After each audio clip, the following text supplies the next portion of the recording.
Okay, so we got all these signals. We know they're super important, and if we're using Risk IQ, we have a vast amount of things that we can work with.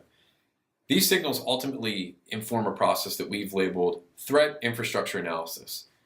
And so the wordy definition that we've come up with is that it's a research process that leverages the inherent connected nature of the internet to identify related entities.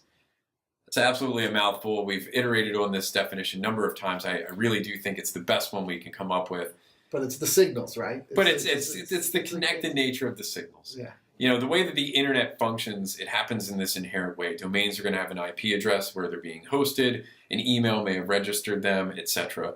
There's things that just take place that connect these different data sets together.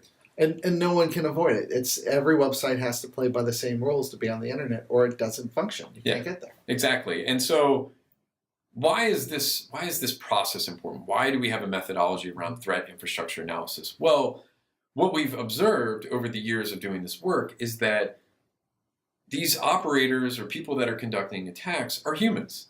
They're going to make mistakes. We're all creatures of habit.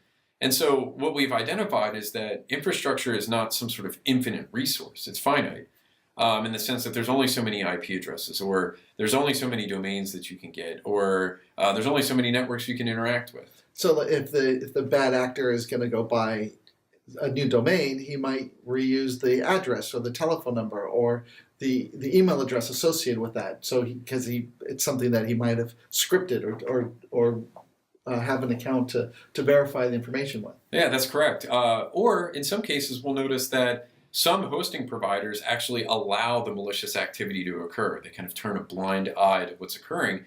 And so you might find that certain registrars or hosting providers will frequently come up when you identify malicious activity.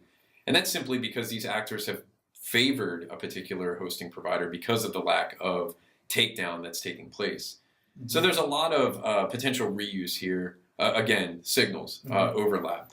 And you can chain all of these different data sets and the connections between them together to help you surface new leads inside of an investigation.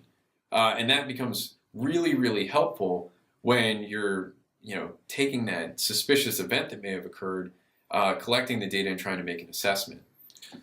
So the threat infrastructure analysis is a foundation to be able to take these signals and make a determination. Absolutely. And what's nice about this is that coming from a background, some folks might be more technical than others, but what I particularly like about the threat infrastructure analysis methodology is that it's a repeatable process that's pretty easy to begin understanding.